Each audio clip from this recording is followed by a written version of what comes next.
जून, जुलाई, अगस्त, जून से पहले, इस वर्ष के जून माह से पहले ही राजू भाई बीमार चल रहे थे। जून, जुलाई, अगस्त वह अस्पताल में चिकित्सा के लिए गए, मुंबई गए, मुंबई के सैफी अस्पताल में गए। वहां मालूम पड़ा कि राजू भाई का जो हृदय है, हार्ट में भी खराबी है और उनके किडनी में भी खराबी भी। चूंकि मैं डॉक्टर हूं, मैं इसलिए पूरी तरह से आपके सामने एक्सप्लेनेशन रखूंगा। उनके हार्ट का जो इजेक्शन फ्रैक्शन होता है, हार्ट कितना काम कर रहा है जो बताता है, मालूम पड़ा कि हार्ट मात्र 20% काम कर रहा था। इजेक्शन फ्रैक्शन जो है वो मात्र 20% का था। मात्र 20% राजू भाईंकर हार्ट काम करुथिला और सियारे किडनी भी खराब होतिला। सेथिपाई प्रथमे बॉम्बे रे ए निर्णय निया हैला कि तांकु डायलिसिस रे किछि दिन रखिबा को पड़िबो, जोथिरे कि तांकर किडनी और तांकर जो ब्लड भितरे पॉइजन जहाँ को हमें क्रिएटिनिन इत्यादि कहू, यूरिया कहू, ए जो व्याप्त हो जाइछि ताकु ठीक करिबा को हबो, डायलिसिस हबो। से डायलिसिस आगो हेले, डायलिसिस है कि से डिस्चार्ज है कि आसिले जना पड़ला तांकर टिके कंडीशन स्टेबल हेछि। सेते बेले निर्णय निया हैला कि किडनी एबे खराब हो जाइछि, किडनी को ट्रांसप्लांट करिबा को हबो।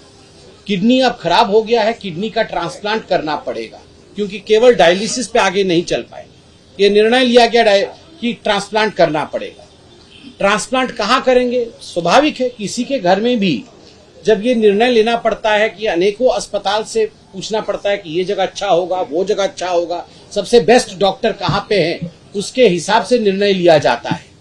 सारे चिंतन करने के बाद जब किडनी ट्रांसप्लांट के लिए मुंबई के अस्पताल में गए तो मालूम पड़ा कि हार्ट की स्थिति इतनी खराब है कि पहले हार्ट ट्रांसप्लांटेशन करना पड़ेगा, पहले हार्ट को ठीक करना पड़ेगा, एक नया हार्ट ट्रांसप्लांट के माध्यम से लगाना पड़ेगा, जो वॉल्व इत्यादि होता है, ताकि हार्ट का काम ठीक हो सके, उसके बाद ही किडनी ट्रांसप्लांट हो।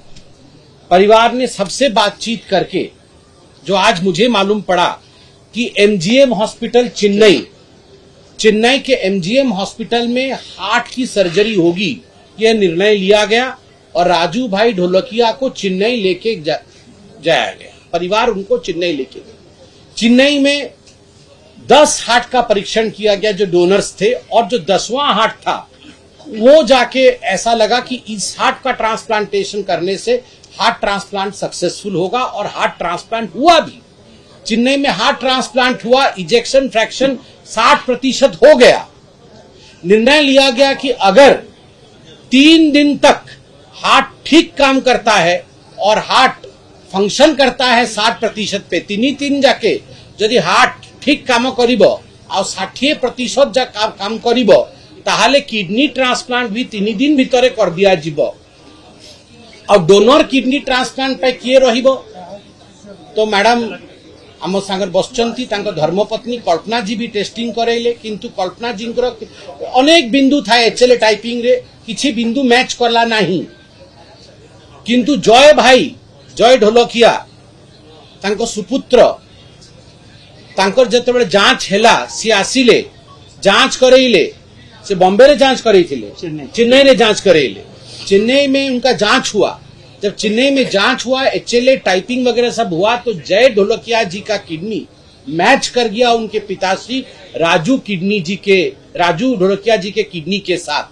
निर्णय हुआ कि जय ढोलकिया जी किडनी देंगे और अपने पिताश्री राजू ढोलकिया जी को जीवन दान देंगे किडनी देकर। ये पूरा तय हो गया, मगर इच्छा कुछ और थी ईश्वर की। 3 दिन के अंदर ही जिस हार्ट को पूरी तरह से फंक्शनल होना था, वो हार्ट पूरा काम नहीं कर पाया और लंग्स में इंफेक्शन हो गया। लंग्स में इंफेक्शन होने के कारण धीरे धीरे वहां से इंफेक्शन पूरे बॉडी में स्प्रेड हो गया, जिसको अंग्रेजी में और मेडिकल टर्म में सेप्सिस कहते हैं। जाकू सेप्सिस हमें कहूं, वो सेप्सिस हुआ। सेप्सिस होने के कारण स्थिति ऐसी हो गई कि जय भाई चाहते हुए भी अब किडनी ट्रांसप्लांट नहीं हो सकता है, क्योंकि बॉडी अब किडनी नहीं ले सकता है, ग्रहण नहीं कर सकता है। एनेस्थीसिया नहीं दिया जा सकता है राजू भाई को। जब मालूम पड़ा कि अब एनेस्थीसिया देने से परिस्थिति बहुत खराब हो जाएगी, तो सारी प्रकार की चेष्टाएं की गई अस्पताल द्वारा कि किस प्रकार राजू भाई की रक्षा की जा सके। इस बीच परिवार हताश हो गया। स्वाभाविक है, किसी के भी माता पिता के साथ ऐसा होगा तो और वो भी 3 महीने, जून जुलाई अगस्त, परिवार हताश हो गया। परिवार ने कई बार फोन किया, मुझे नाम भी बताया परिवार ने कि किन किन नेताओं को फोन किया, मगर मैं चाहता हूं कि मैं यहां हमारे भी कुछ टर्म्स होते हैं कि ये सब पर्सनल होता है।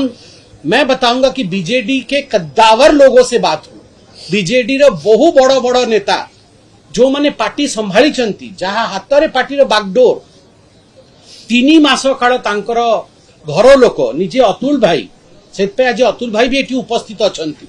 अतुल भाई तांका संगे कथा हेले कि आमर बहुत असुविधा अछि, राजू भाई के पाखरे सेते आर्थिक संबल भी नहीं, राजू भाई को देखिबा पे भी कई नेता आसी नाहंती बीजेडी रु। कोई भी नेता बीजेडी से, जिस दल में वो थे उस दल के कोई भी नेता आए नहीं। और मुझे तो आज आश्चर्य लगा जब अतुल जी ने बताया और जब माता जी ने बताया कि किसी नेता ने फोन तक नहीं किया। कई नेता बीजेडी रो तांको फोन भी कर लेनी, फोन भी करके पचार लेनी कि आपण कहंतु आपण परिस्थिति कौन, आमे किसी साहाय्य करि पारिबु कि काहा को पठेइबु। कई भी आसिले नहीं, कोई भी नहीं आया।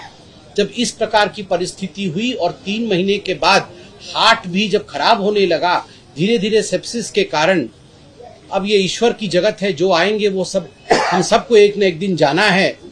तो बहुत दुख के साथ मुझे कहना पड़ रहा है कि राजू भाई भी रहे नहीं। वह भी 8 सितंबर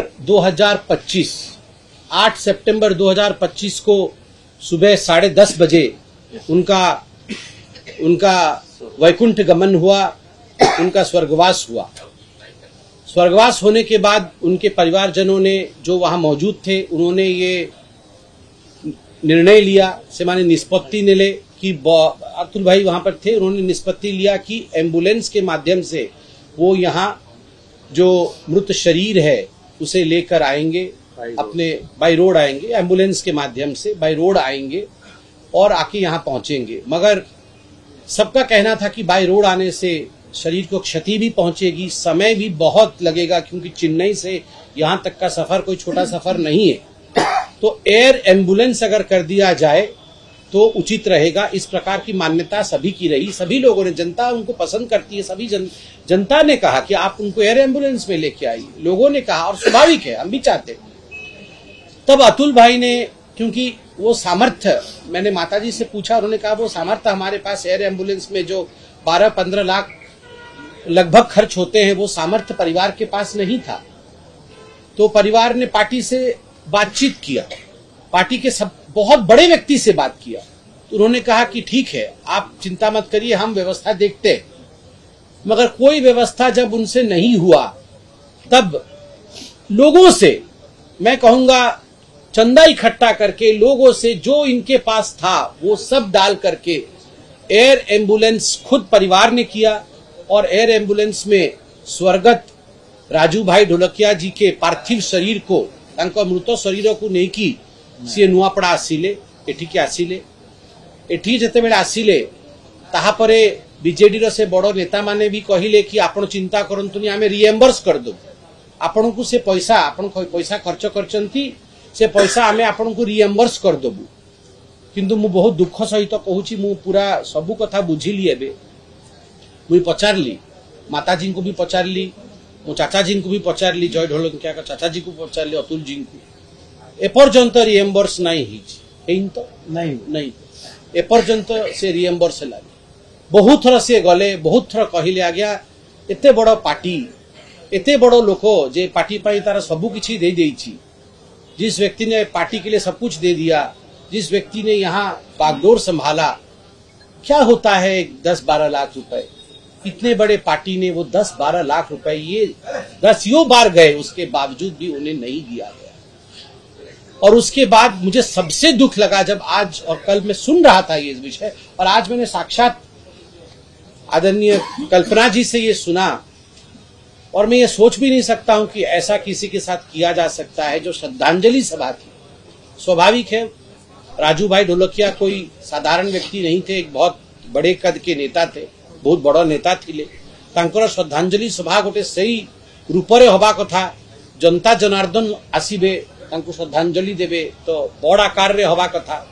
तो एभली अनुमान करी परिवार गोटे बड़ आकार रो श्रद्धांजलि सभा भाभी थिले, चिंता करी थिले, किंतु से माने परवर्ती समय रे देखिले कि से श्रद्धांजलि सभा कम आउ पॉलिटिकल सभा अधिक हो गला।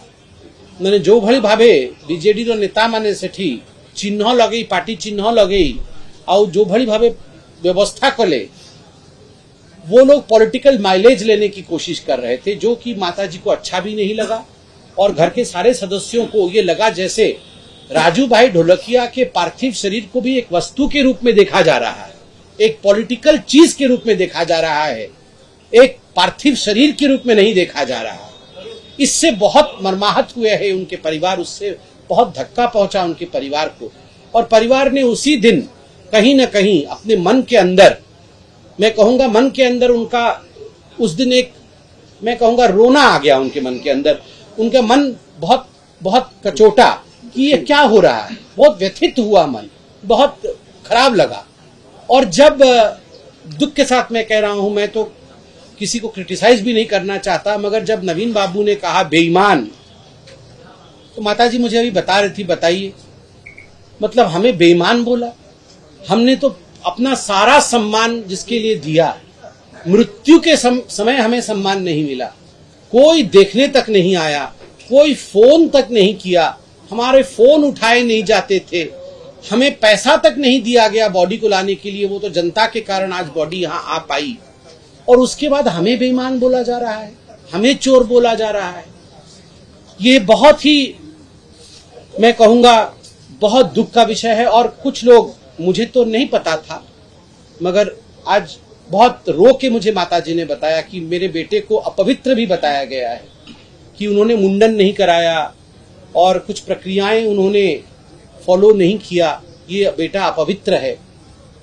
जिस बेटे के साथ इस प्रकार की क्रूरता की गई हो, उस बेटे को अपवित्र बताया जा रहा है।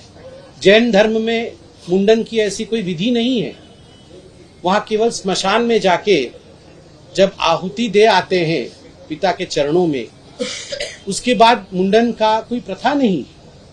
तो उनके आस्था के साथ इस प्रकार की बातें करना, मुझे लगता है अपवित्र बोलना, ये बहुत बुरी बात है।